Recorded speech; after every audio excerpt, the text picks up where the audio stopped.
Bangunannya bernuansa Majapahit. Wilwatiktapura, begitu nama asli dari Pura Majapahit.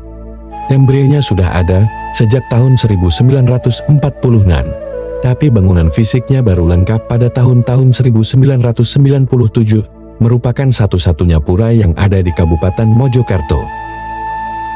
Letaknya di lingkungan bekas Kerajaan Majapahit, persisnya di pinggir jalan menuju makam Putri Campa, depan Banyu Segaran. Bangunan pura terbagi menjadi 3 ruangan, ruangan utama, ruangan madya, dan ruangan nista. Ruangan utama tempat leluhur digunakan untuk sembahyang keluarga besar Majapahit. Di tempat ini mereka dengan hikmat melakukan pemujaan, mengingat suasananya hening dan asri.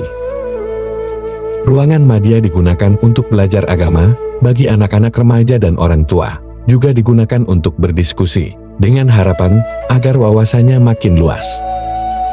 Siapa gurunya? Orang yang memberi pelajaran agama Hindu istilah sekarang adalah Pandito Eyang Surya, yang merupakan keturunan pendiri Kerajaan Majapahit. Ruangan nista digunakan untuk menerima tamu yang datang dari dalam kota, seperti Mojokerto, Surabaya, Bali dan Jakarta. Bahkan akhir-akhir ini turis dari berbagai penjuru dunia berdatangan, menyempatkan diri melihat dari dekat Pura Majapahit yang didirikan Pandito Eyang Suryo itu. Banyak turis yang mengaku kagum melihat keberadaan pura itu, sebab masih menyisakan nuansa zaman Kerajaan Majapahit. Pikiran mereka jauh membayangkan hidup pada zaman Gajah Mada yang mempersatukan Nusantara. Mereka baru sadar setelah keluar dari dalam pura.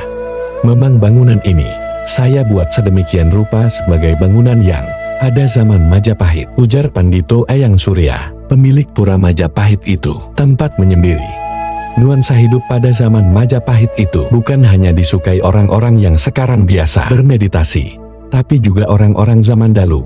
Ketika itu Pura Majapahit belum dibangun, tujuan utamanya digunakan tempat meditasi. Salah satu orang terkenal yang pernah meditasi adalah Bung Karno, ketika itu belum menjadi presiden dan masih suka nyepi. Setelah dilihat ternyata kepala banteng yang terbuat dari batu, Bung Karno mulanya kaget bukan kepalang, karena sinar yang terang itu berubah menjadi kepala banteng yang nyaris mengenai kepalanya. Kini pura itu banyak dikunjungi umat Hindu para keturunan Majapahit untuk mengadakan upacara-upacara keagamaan seperti Purnama, Tilem Pagar, Besi Kuningan, dan lain-lain. Selain itu orang-orang turis dari mancanegara dan bintang film juga banyak berdatangan melihat kondisi pura dari dekat. Maklum kawan-kawan lama, mereka banyak yang merasa kagum atas arsitektur bangunan pura yang menyerupai zaman Majapahit.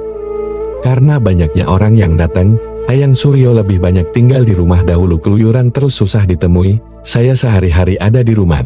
Ya begini ini, kebiasaan seorang pandito.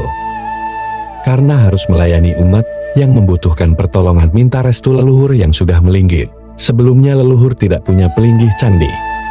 Karena agama Islam tidak memuja leluhur, di luar candi sudah tidak diupacarai, banyak yang hancur dan memimpin persembahyangan, ungkapnya. Husnu Mufid. Demikianlah informasi kutipan dari POSNO tahun 1999.